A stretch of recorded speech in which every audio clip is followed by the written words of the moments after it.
기도하겠습니다. 하나님, 오늘 그 누가복음 22장 6째 부분 합니다. 하나님께서 숨겨놓으신 진리를 깨달을 수 있도록 허락하여 주시옵소서. 예수 그리스도 이름으로 기도드렸습니다. 아멘. 50절부터 53절까지 같이 읽겠습니다. 시작. 그들 중에 한 사람이 대제사장의 종을 쳐 그의 오른쪽 귀를 베니 예수님께서 응답하여 이르시되 너희는 이것까지도 허락하라 하시고 그의 귀에 손을 대사 그를 낫게 하시더라. 그 뒤에 예수님께서 자기에게 온 수제사장들과 성전의 경비대장들과 장로들에게 이르시되 너희가 강도를 치듯 칼과 몽둥이를 가지고 나왔느냐? 내가 날마다 너희와 함께 성전에 있었을 때에는 너희가 나를 치려고 손을 내밀지 아니하였도다. 그러나 지금은 너희 시간이요 어둠의 권세로다 하시더라. 제가 전에 설명드리기를 그 성경 말씀은 예를 든다면 꿈 이야기처럼 기록이 되어 있다고 설명을 드렸었죠. 꿈을 꾸면은 꿈 해석할 때 어떻게 해석을 해요? 상징적으로 해석하죠. 불을 보면 어떤 의미이고 물에 빠지면 어떻고 좋은 옷을 차려입으면 어떻고 이런 식으로 해석을 하는데 성경 말씀도 말씀을 구성하고 있는 단어들이 상징적인 의미들을 갖고 있어서 단어들의 의미를 먼저 이해를 해야지만 그 의미를 알 수가 있어요. 그래서 지금 읽으신 말씀에서의 단어들의 의미를 먼저 찾아서 좀 정리를 해보면은 여러분들 가지고 계신 교재표 1과 같은데 표 1 보시죠. 그들 중 한 사람이라 하심은 그 주님 통치권 안으로 들어오질 않고 주님 말씀을 듣고 마음으로 이렇게 그 말씀을 비판하던 그 제사장, 서기관, 바리새인들 중 어떤 자들을 상징을 하고, 그리고 둘째 줄 보시죠. 원래 대제사장과 백성의 관계에서 대제사장은 하나님의 약속을 백성들에게 뿌리는 남편이고, 백성들은 하나님의 약속의 씨가 뿌려지는 대제사장의 아내인데, 대제사장이 돈을 받고 말씀을 배반에 넘기고 율법으로 재판하는 사법권을 권력 삼아 아내된 백성들을 종으로 삼아버렸으니, 대제사장의 종이라 하시면 대제사장의 아내에서 종으로 전락한 백성들을 상징하게 되겠죠. 그리고 이어서 오른쪽 귀는 어떤 의미를 갖고 있는지 알아보기 위해서 레위기 8장 24절 같이 읽겠습니다. 시작. 아론의 아들들을 데려다가 그들의 오른쪽 깃불과 오른쪽 엄지와 오른쪽 엄지에 그 피를 바르며 또 그 피를 제단의 주위에 뿌리니라. 예, 지금 읽으신 말씀은 새롭게 제사장이 될 자가, 제사장이 돼서 성소에 들어갈 자가 오른쪽 깃불에 대속 헌물에 피를 바르라 하신 명령에 따라서 모세가 새 제사장이 돼 성소에 들어갈 아론의 아들들의 오른쪽 깃불에 대속 헌물에 피를 발랐다라는 말씀인데, 이 레위기 명령에 의한다면은 대속 헌물에 피를 바를 오른쪽 귀가 잘려 없으면은 성소에 못 들어간다라는 뜻이 되는 것이죠. 그리고 성소는 하나님 왕국을 또 상징을 하는 것이고, 표 2 보시죠. 성경에서 지성소는 하나님의 집을 상징을 하고 성소는 하나님의 왕국을 상징을 하죠. 그리고 성소 안으로 들어가서 성소 안에 비치된 금 등잔에 기름을 채워 등불로 성소 안을 밝히고, 금 테이블에 누룩 없는 빵이 성소 안에 항상 보이도록 진열을 하고, 금향단에 분향을 하여 그 향이 지성소로 스며들어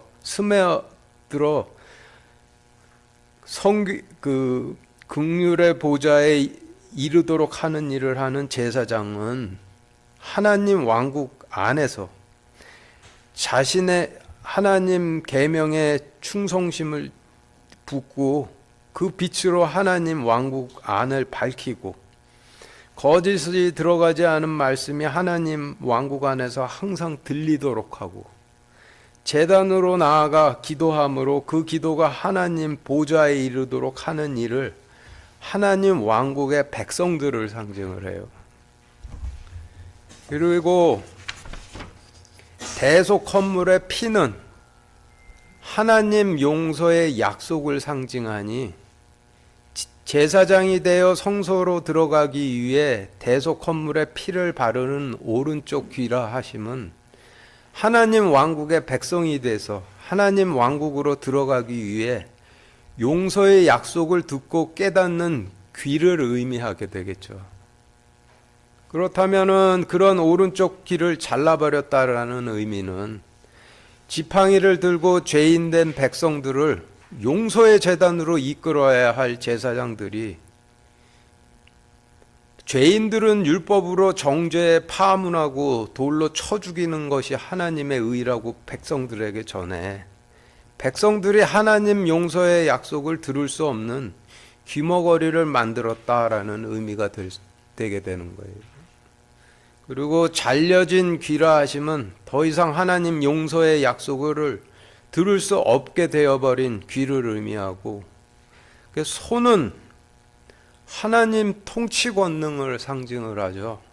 성경에서 손가락은 계명을 상징하고, 손은 하나님의 통치 권능을 상징하고, 팔은 하나님의 전쟁하시는 권능을 상징하니 주님께서 손을 대 귀를 낫게 하시더라라고 하신 말씀에서의 의미는 하나님 용서의 약속을 들을 수 없게 된 귀머거리 된 백성들을 주님께서 자신의 통치력으로 하나님 용서의 약속을 듣고 인도돼 하나님 왕국으로 들어갈 수 있도록 고치셨다라는 의미가 되는 거예요.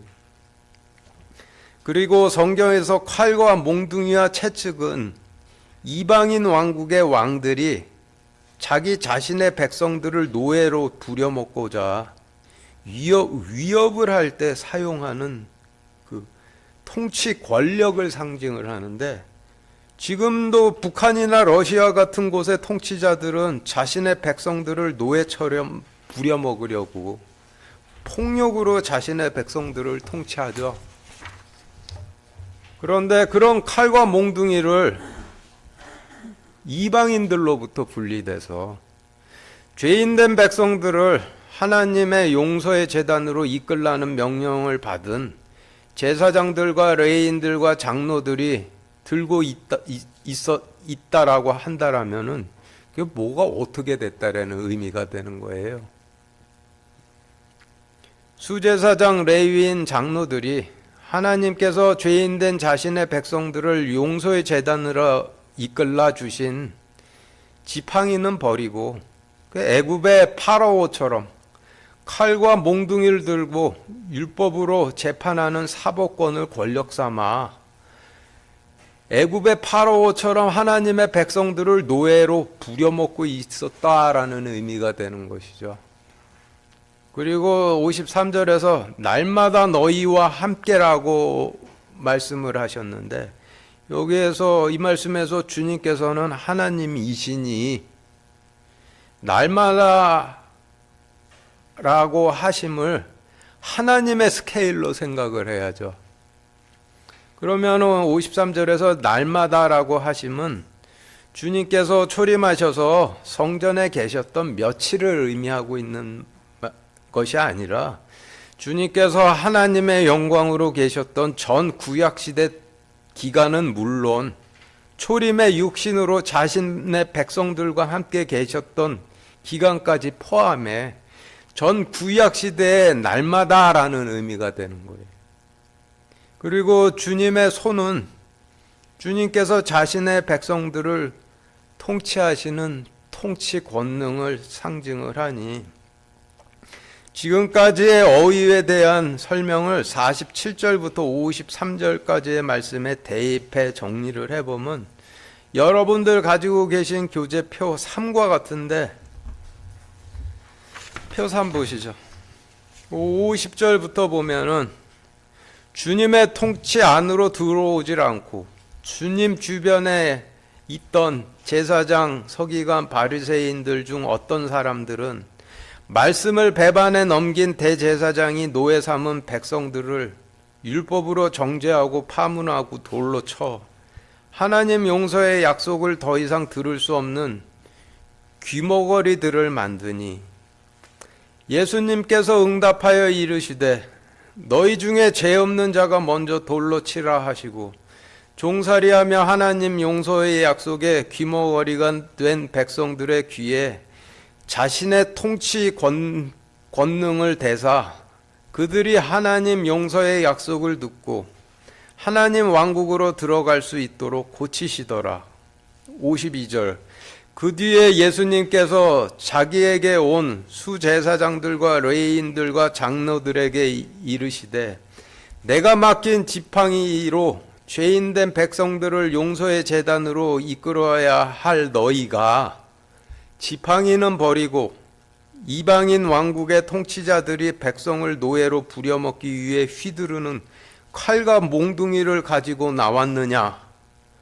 내가 전 구약 시대 동안 날마다 너희와 함께 성전에 있었을 때에는 너희가 나를 치려고 통치 권력을 내밀지를 아니하였도다.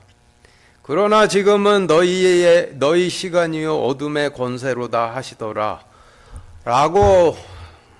라는 의미로 정리가 되는데 50절부터 53절까지의 말씀을 간단히 정리를 해보면은 초림 당시 제사장들과 레위인들에 의해 율법의 취지가 어떻게 변질이 되었고 그리고 남편인 대제사장과 아내인 백성들의 관계는 또 어떻게 변질되었는지를 하나님의 관점에서 설명을 해주시는 말씀이 되는 것이죠. 54절부터 62절까지 같이 읽겠습니다. 시작. 그때 그들이 그분을 붙잡아 끌고 대제사장의 집으로 데리고 들어가니 베드로는 일찍이 떨어져서 따라가니라. 그들이 집회장 한가운데에 불을 피우고 함께 자리를 잡으매 베드로도 그들 가운데 앉으니라.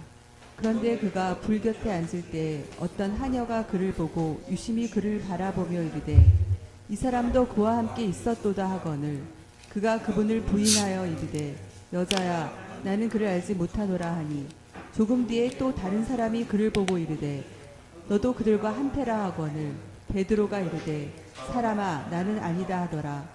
1시간쯤 시간이 지나서 또 다른 사람이 확신 있게 단언하여 이르되 이 자는 갈릴리 사람이므로 진실로 그와 함께 있었느니라 하매 베드로가 이르되 사람아 내가 네게 무엇을 말하는지 알지 못하노라 하더라. 그가 아직 말할 때에 즉시 수탉이 울더라. 주께서 돌이키사 베드로를 바라보시니 베드로가 그분께서 자기에게 하신 말씀 곧 수탉이 울기 전에 내가 나를 3번 부인하리라 하신 주의 말씀을 기억하고 나가서 비통하게 우니라. 예, 누가복음 22장 전체 말씀의 구성은 유다와 베드로의 대비 구도로 기록이 되어 있는데 유다는 마지막 유월절이 다가오니 주님 팔 준비를 한 자이고 반대로 베드로는 마지막 유월절이 다가오니 주님께 바칠 유월절을 준비한 자로 기록이 되어 있죠. 돈주머니를 맡았으되 돈주머니에서 돈을 훔치고 주님을 따르고는 있되 오히려 사탄에게 팔려 돈을 받고 주님을 배반해 팔고 주님께 입은 맞추되 칼은 숨기고 있는 유다는 성전을 맡았으되 성전 보고에서 돈을 훔치고 말씀을 따르되 사탄에게 팔려 돈을 받고 말씀을 배반해 팔고 입으로는 제단으로 나가 주님을 공경하는 척하나 주님께서 맡기신 지팡이는 버리고 율법으로 백성들을 위협해서 노예로 부려먹고 있던 구약시대의 제사장들 상징하죠. 반대로 그와 대조를 이루고 있는 주님을 따르며 주님께 바칠 유월절을 준비하되 사탄에게 밀가불리듯이 까불리면서 시험을 받고 있는 베드로는 말씀을 따르며 백성들을 제단으로 이끌기는 이끌되 사탄에게 시험받았던 제사장들을 상징을 하고 있는 거예요. 앞에서 읽으셨던 말씀들은 유월절이 가까이 다가오니 주님을 팔아먹을 준비를 하던 유다와 그의 무리가 주님께 칼을 가지고 나와 주님께 입을 맞추고 죄인들을 치리이까 말리이까 주님을 시험하고 그 종의 귀를 베고 했다라는 말씀이었는데, 이 사건이 가지고 있는 의미는 말씀을 배반하고 마지막 유월절이 되니 주님을 팔 제사장들이 어떻게 했다라는 설명을 하는 말씀이었었죠. 그 다음에 이제 반대로 이제 지금 읽으신 말씀은 유다와는 대조를 이루고 있는 베드로에 대한 사건 기록인데, 말씀을 따르며 유월절을 준비를 하되 사탄에게 시험을 받았던 제사장들이 어떠했다라는 설명의 말씀이 되는 거예요. 보다 짧은 문단으로 나누어 읽어보면서 좀 더 자세히 내용 알아보도록 하겠습니다. 54절 55절 다시 같이 읽겠습니다. 시작. 그때 그들이 그분을 붙잡아 끌고 대제사장의 집으로 데리고 들어가니 베드로는 멀찍이 떨어져서 따라가니라.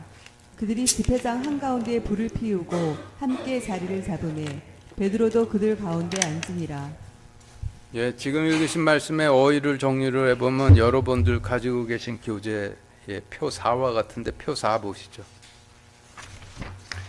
성경에서 장막이라 하시면은 하나님께서 거하셨던 성막을 상징을 하고, 성경에서 집이라 하시면 하나님께서 거하셨던 예루살렘 성전을 상징을 하죠.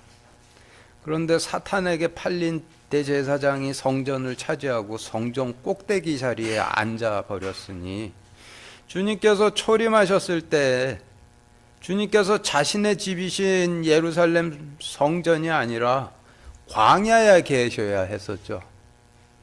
그래서 54절에서 대제사장의 집을 진리의 관점으로 본다면 예루살렘 성전을 의미를 하겠죠.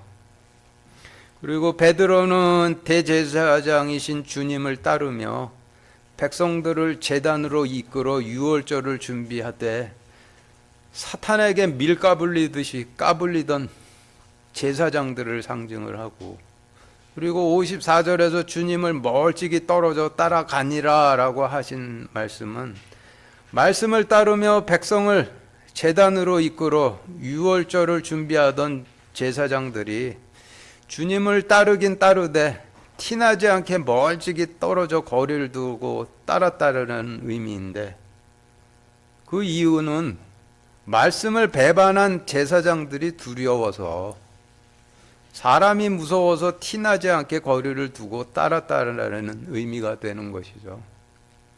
그리고 집회장 한가운데 불이라 하심은 대제사장이 되어버린 예루살렘 성전 집회장 한가운데 있는 불을 의미하니, 성전의 불은 제단이죠. 그래서 예루살렘 성전 제단에 헌물을 바치기 위해 피워놓은 불을 의미할 테고, 불을 피우고 자리를 잡으매라고 하시면 제사장이 성전 제단에 헌물을 바치기 위해 불을 피우고 자리를 잡았다라는 의미가 되겠죠. 이어서 베드로도 그들 가운데 앉으니라 라고 하신 말씀의 의미는 주님을 따르긴 따르되 사람을 두려워해 티나지 않게 거리를 두고 따르던 제사장들도 자신의 제사장 임무를 수행할 때 말씀을 배반한 제사장 무리들과 함께 했다라는 의미가 되는데, 말씀을 따르던 주님을 따르던 제사장들도 자신의 그 일 때문에 어쩔 수 없이 말씀을 배반한 제사장들과 함께 했다라는 의미가 되는 것이죠. 그래서 지금까지의 어휘에 대한 설명을 54절, 55절 말씀에 대입해 정리를 해보면은 여러분들 가지고 계신 교재 5와 같이 정리가 되는데, 표 5와 같이 정리가 되는데, 표 5에서 54절부터 보시면은 그때 수제사장들과 레인들, 장로들이 그분을 붙잡아 끌고 예루살렘 성전으로 데리고 들어가니 주님을 주님을 따르는 제사장들도 다른 사람들이 두려워 티나지 않게 거리를 두고 멀찍이 떨어져 따르니라. 그들이 예루살렘 성전 집회장 한가운데 있는 성전 제단에 헌물을 바치기 위해 불을 피우고 제사장 임무를 수행하기 위해 자리를 잡을 때 말씀을 따르긴 따르되 사람이 두려워 티나지 않게 거리를 두고 멀찍이 따르던 제사장들도 말씀을 배반한 제사장들과 함께 하니라 라는 의미로 정리가 돼요. 이를 다시 좀 요약해 본다면 베드로와 관련된 사건처럼 기록이 되어 있는 말씀이지만은 내용적으로는 초림 때 말씀을 배반해 팔아먹은 제사장 무리들이 어땠다라는 설명과 말씀을 배반치 않고 백성들을 제단으로 이끌던 초림 당시의 제사장들의 처지가 어떠했다라는 설명의 말씀이 되는 것이죠. 56절부터 60절까지 같이 읽겠습니다. 시작. 그런데 그가 불 곁에 앉을 때 어떤 하녀가 그를 보고 유심히 그를 바라보며 이르되 이 사람도 그와 함께 있었도다 하거늘 그가 그분을 부인하여 이르되 여자야 나는 그를 알지 못하노라 하니 조금 뒤에 또 다른 사람이 그를 보고 이르되 너도 그들과 한패라 하거늘 베드로가 이르되 사람아 나는 아니라 하더라. 1시간쯤 시간이 지나서 또 다른 사람이 확신 있게 단언하여 이르되 이 자는 갈릴리 사람이므로 진실로 그와 함께 있었느니라 하매 베드로가 이르되 사람아 나는 내가 무슨 말을 하는지 알지 못하노라 하더라.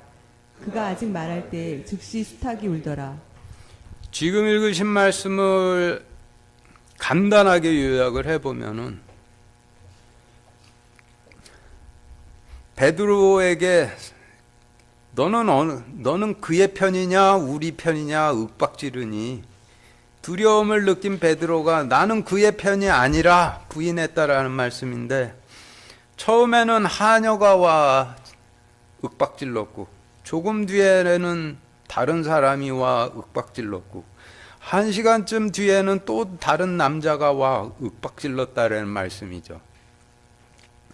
지금 읽으신 말씀을 이해하는데 좀 중요한 단서는 59절에서 1시간쯤 지나서라는 부분인데 성경 말씀은 인간의 관점으로 기록되어 있지 않고 하나님의 관점으로 기록되어 있으니 하나님의 스케일로 봐야 되죠.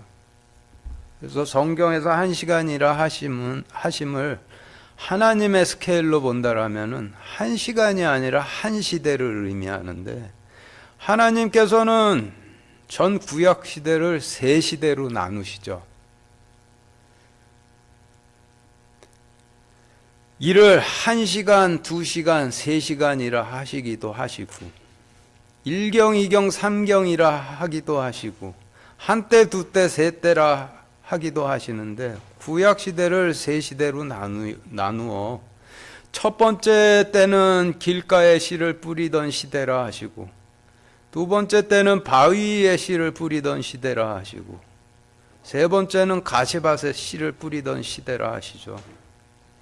이 세 시대를 표로 정리를 해보면은 여러분들 가지고 계신 교재 표 6과 같은데 표 6 보시죠.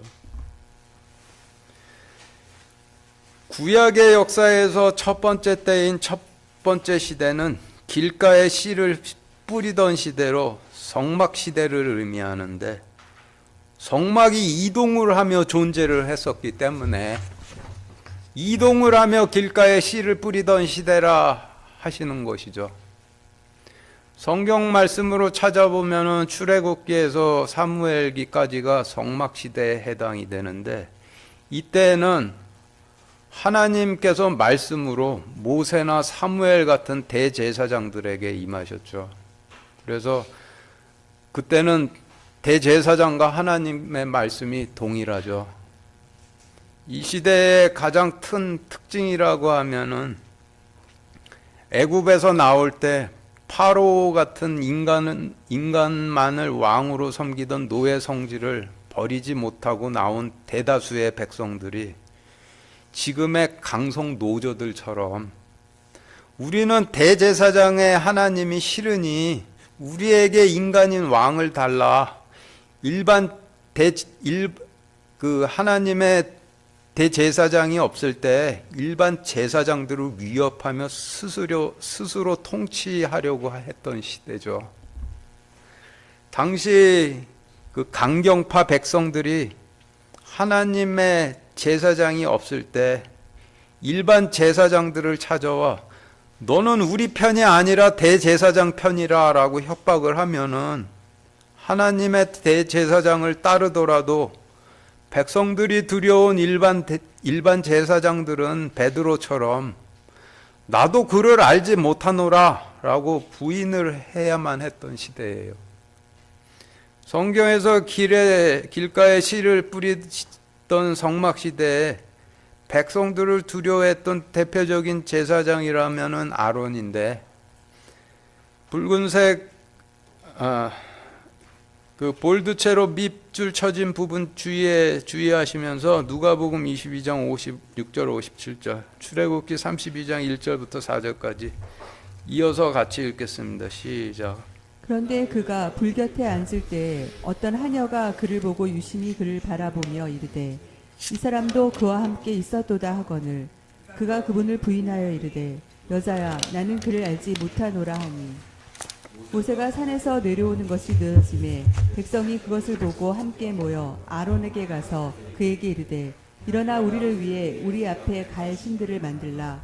이 모세 곧 우리를 이집트 땅에서 데리고 올라온 사람에 관하여는 그가 어찌 되었는지 우리가 알지 못하노라 하니 아론이 그들에게 이르되 너희 아내와 너희 아들 딸들의 귀에 있는 금 귀고리를 빼서 내게로 가져오라 하매 온 백성이 자기들의 귀에 있던 금 귀고리를 빼서 아론에게로 가져오니라.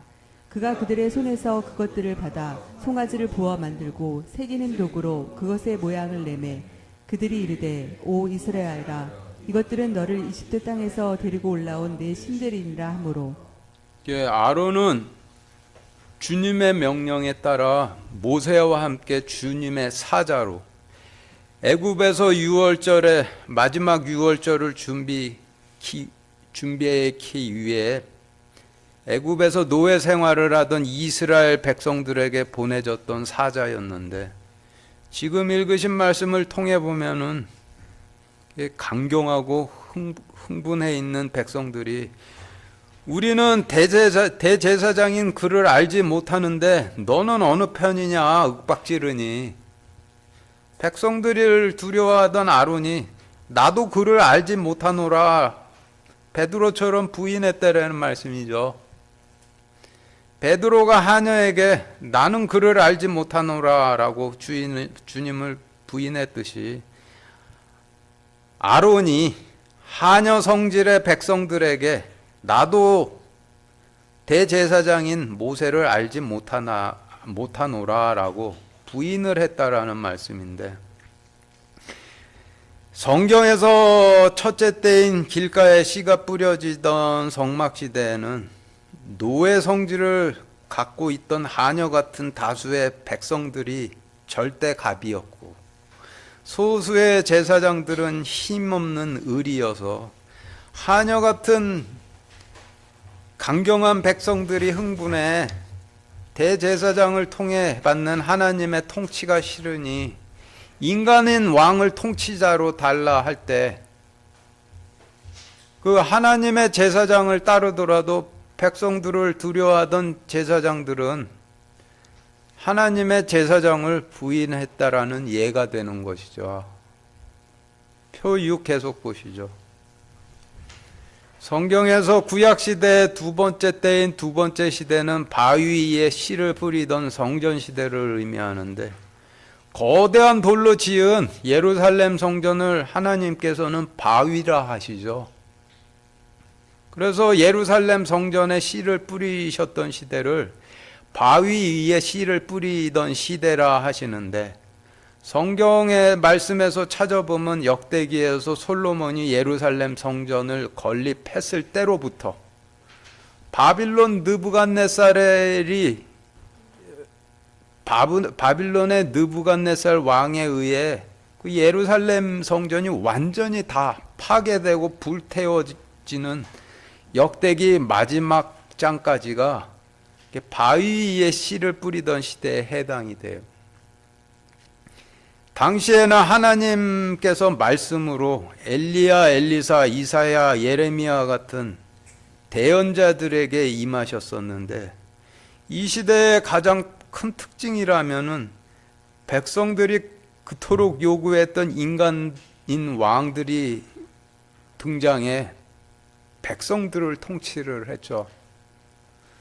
그런데 열왕기 역대기 말씀을 보시면은 하나님을 대신에 통치하며 하나님 약속의 씨를 뿌려 할 이스라엘의 왕들이 하나님을 배반한 완전한 독재자들이었고, 제사장들은 힘없는 완전 의리였죠.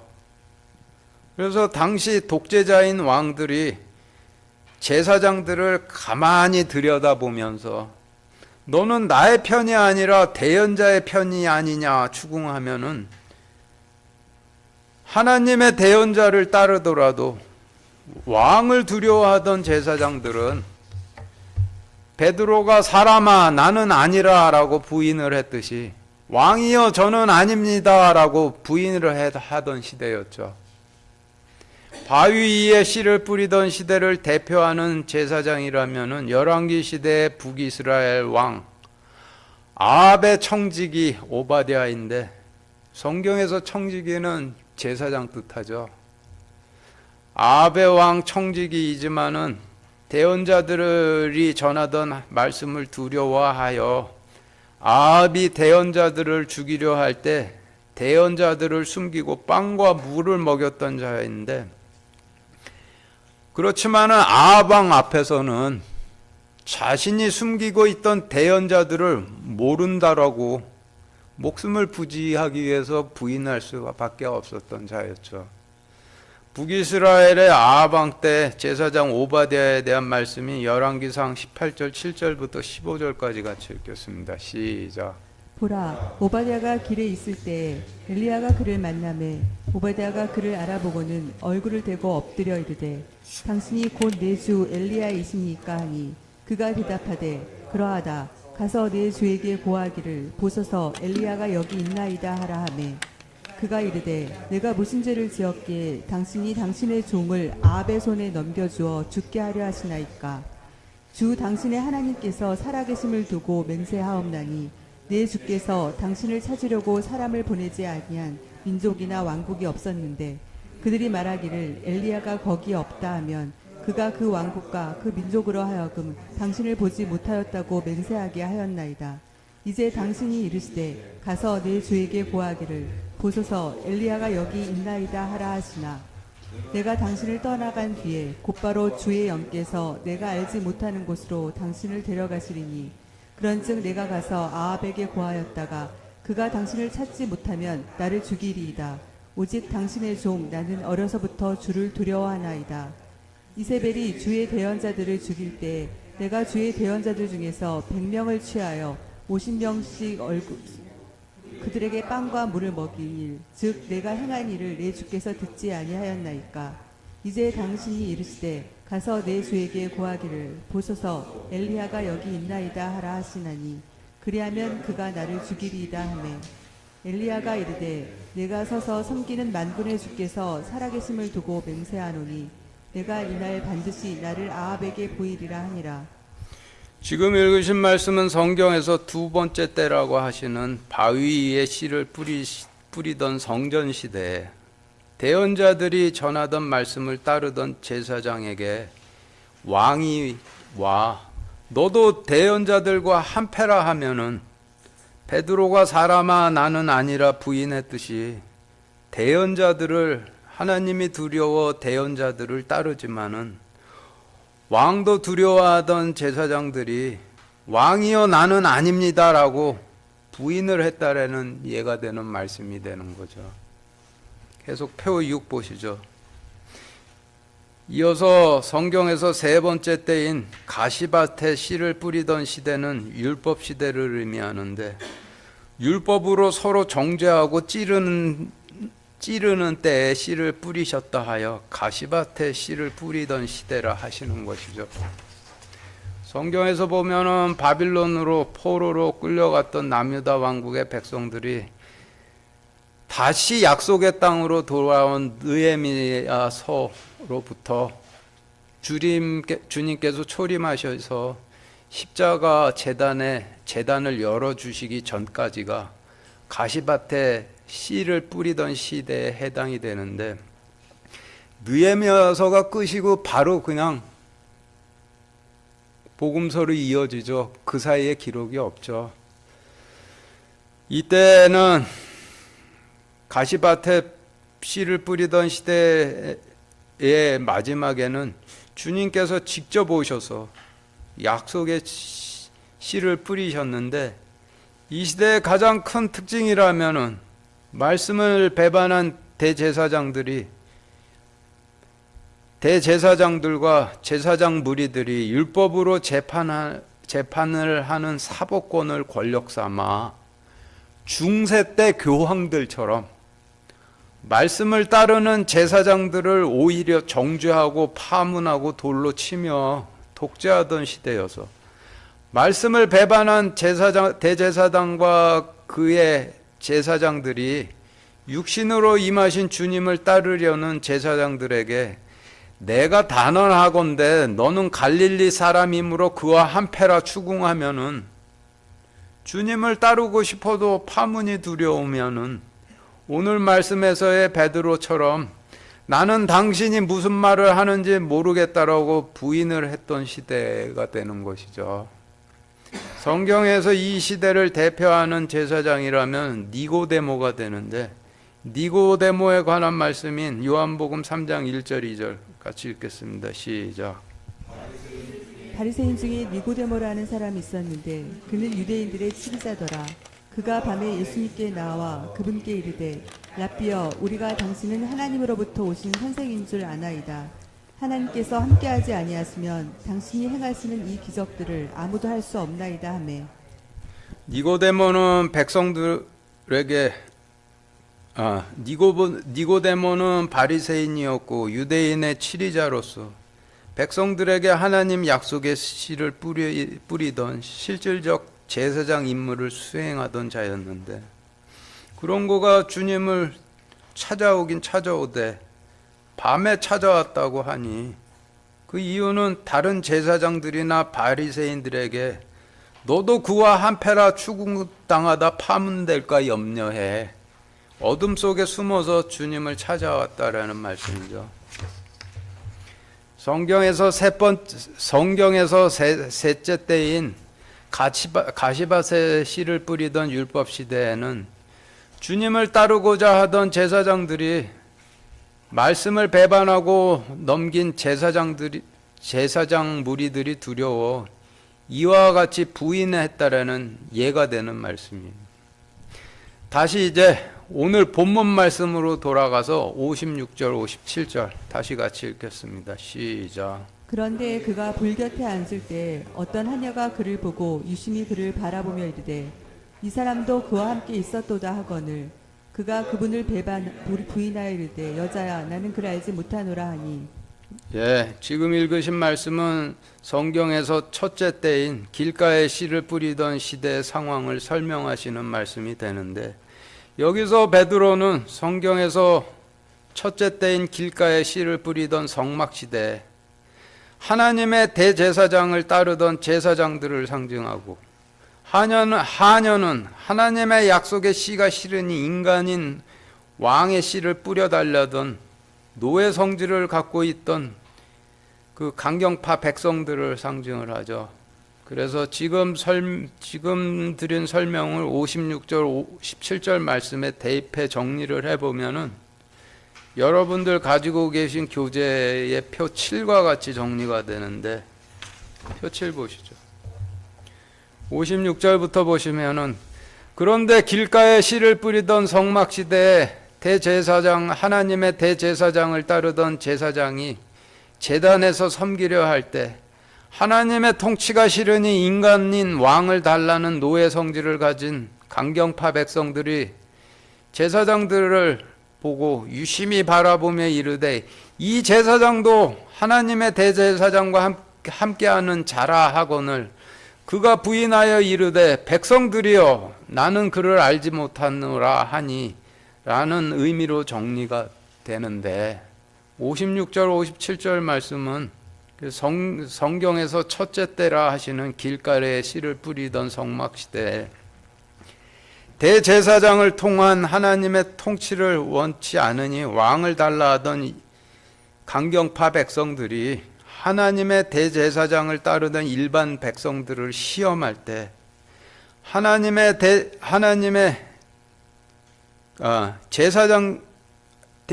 제사장들이 하나님의 대제사장을 이와 같이 부인했다라는 그 말씀이죠. 58절 같이 읽겠습니다. 시작. 조금 뒤에 또 다른 사람이 그를 보고 이르되 너도 그들과 한패라 하거늘 베드로가 이르되 사람아 나는 아니라 하더라. 예, 지금 읽으신 말씀은 성경에서 두 번째 시대인 바위 위에 씨를 뿌리던 성전 시대의 상황을 설명하시는 말씀이 되는데 지금 읽으신 말씀의 어휘를 정리를 해보면은 여러분들 가지고 계신 교재 8과 같아요. 조금 뒤라 하시면 1시간쯤 뒤라는 뜻이지만 성경에서 1시간쯤 뒤라는 의미는 한 시대 뒤라는 뜻이죠. 그래서 58절에서 조금 뒤라 하시면 길가에 씨를 뿌리던 성막 시대가 지나고 바위 위에 씨를 뿌리는 성전 시대가 되어라는 의미가 되고 그리고 다른 사람이란 다른 남자라는 뜻인데 성경에서 남자는 아내된 백성들에게 하나님 약속의 씨를 뿌려야 하는 왕이나 대제사장을 상징을 하죠. 그런데 성경에서 두 번째 때인 바위 위에 씨를 뿌리던 성전 시대에 백성들에게 하나님 약속의 씨를 뿌려야 했던 남자는 이스라엘의 왕들이었으니 58절에서 다른 사람이라 하시면 열왕기 역대기 시대의 열 왕들을 의미하겠죠. 그리고 그들이라 하시면 바위 위에 씨를 뿌리던 성전 시대에 하나님께서 말씀으로 임해 계시던 엘리야, 엘리사, 이사야, 예레미야 같은 대언자들을 상징하고 사람아라고 하면 왕이시여라는 의미가 되겠죠. 그래서 지금까지의 어휘에 대한 설명 후 58절 말씀에 대입해 정리를 해보면은 여러분들 가지고 계신 교재 표 9와 같이 정리가 되는데 표 9 보시죠.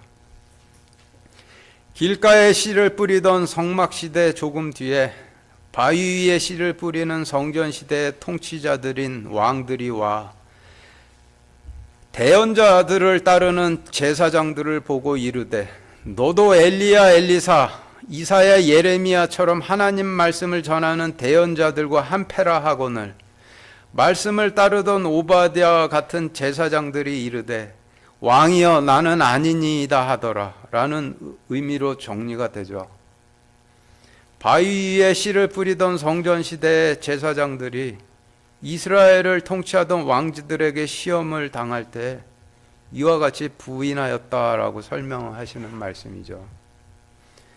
59절 60절 다시 같이 읽겠습니다. 시작. 1시간쯤 시간이 지나서 또 다른 사람이 확신 있게 단언하여 이르되 이자는 갈릴리 사람이므로 진실로 그와 함께 있었느니라 하매 베드로가 이르되 사람아 나는 내가 무슨 말을 하는지 알지 못하노라 하더라. 그가 아직 말할 때에 즉시 수탉이 울더라. 지금 읽으신 말씀은 성경에서 셋째 때라 하시는 가시밭에 씨를 뿌리던 율법시대의 제사장들의 처지에 대한 말씀인데 지금 읽으신 말씀의 어휘를 정리해 보면은 여러분들 가지고 계신 교재 표 10과 같아요. 표 10 보시죠. 앞에서 58절 말씀이 바위 위에 씨를 뿌리던 성전 시대를 설명하신 말씀이었으니 지금 읽으신 말씀에서 1시간쯤 지나서라는 의미는 구약 시대의 둘째 때인 바위 위에 씨를 뿌리는 성전 시대가 지나서라는 뜻이 되죠. 그리고 또 다른 사람이라 하시면 또 다른 남자라는 뜻으로 성경에서 세 번째 시대인 가시밭에 씨를 뿌리던 율법 시대에 약속의 씨를 뿌려야 했던 남자인 대제사장을 상징을 하고 있는데, 가시밭에 씨를 뿌리던 율법 시대에 아내던 백성들에게 하나님의 약속의 씨를 뿌려야 할 남편인 대제사장이 말씀을 배반해 넘기고 율법으로 재판하는 사법권을 권력 삼아 백성을 종으로 부려먹고 있었죠. 그리고 베드로는 육신으로 임하신 주님을 따르는, 초림 때 육신으로 임하신 주님을 따르는 제사장들을 의미하고, 수탉이 울더라라고 하시면 신약시대 아침이 밝아오더라 라는 뜻이죠. 그래서 지금까지의 어휘에 대한 설명을 59절 60절 말씀에 대입해 정리를 해보면 여러분들 가지고 계신 교재표 11과 같이 정리가 되는데, 59절부터 보면은 바위 위에 씨를 뿌리던 성전 시대가 지나서 가시밭에 씨를 뿌리는 율법 시대의 통치자 대제사장이 와 확신이 있게 단언하여 이르되 이 자는 갈릴리 사람이므로 진실로 그와 함께 있었느니라 하매, 주님을 따르고자는 하되 파문을 두려워하던 제사장들이 이르되 대제사장이여 나는 당신이 무슨 말을 하는지 알지 못하겠습니다 하더라. 그가 아직 부인할 때 즉시 신약시대의 아침이 밝아오더라 라는 의미가 정리가 되는데, 가시밭에 씨를 뿌리던 율법 시대에 주님을 따르고자 하나 대제사장의 파문을 두려워하던 일반 제사장들이 대제사장에게 말씀을 팔아넘긴 대제사장과 제사장들에게 시험당할 때 이와 같이 부인했다라는 것을 설명하시는 말씀이 되죠. 그래서 지금까지의 내용을 종합해 보면은 베드로가 주님을 3번 부인했다라는 말씀의 의미는 전 구약 시대 동안 주님께서 모세나 사무엘 같은 대제사장을 통해 임하셨건, 엘리야, 엘리사, 이사야, 예레미야 같은 대언자들을 통해 임하셨건, 육신으로 직접 임하셨건, 말씀을 따르고자 하던 제사장들이 시험 당할 때 전부 주님을 부인할 수밖에 없었던 환경에 있었다라는 것을 설명해 주시는 말씀이 되는 것이죠. 누가복음 22장 31절 32절 같이 읽겠습니다. 시작. 또 주께서 이르시되 시몬아 시몬아 보라, 사탄이 너희를 밀가부르듯 하려고 너희를 갖기 원하였으나 내가 너를 위하여 내 믿음이 쇠하지 않도록 기도하였은즉 너는 돌이킨 뒤에 내 형제들을 강하게 하라 하시니. 오늘 말씀을 통해 보면은 부인을 한 자들이 하나님의 백성들의 제사장이에요. 부인을 안 한 자들이 하나님의 백성들이 제사장들이 되는 거예요. 여기 말씀을 통해 보면은 부인을 한 자들이 하나님의 제사장이라는 뜻이 되는 거죠. 그래서 지금 읽으신 말씀은 말씀을 따르긴 따르되 자신들이 처한 환경 때문에 부인해서 실족할 수밖에 없는 위험에 항상 처해 있던 일반 제사장들과 백성들을 위해서 주님께서 그들의 믿음이 쇠해서 그들에게로 넘어가지 않도록 전 구약 시대 동안 항상 기도하고 계셨다라는 것을 설명하시는 말씀이죠. 그리고 그 다음에 이어지는 말씀은 부인을 안 하던 자들과 부인을 했던 자들과 이제 영원히 분리시키시는 일을 하시게 되는 거예요. 오늘 말씀 마치겠습니다.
기도하겠습니다. 하나님, 저희에게 천국으로 들어가는 십자가 제단을 열어주심을 감사드립니다. 지금도 그 백성들을 십자가 제단으로 이끌기는 이끌되 그 사람을 두려워하는 그 과거의 제사장들이 있는데 하나님 그들을 위해서 주님께서 늘 기도하고 계시다는 것에 대해서 큰 위로와 격려가 됩니다. 하나님께서 철저하게 분리하여 주시고 그리고 하나님께서 분리된 백성들을 십자가 제단을 통해서 전부 다 하나도 빠짐없이 이끌어 주시기를 우리 주 예수 그리스도 이름으로 기도드렸습니다. 아멘.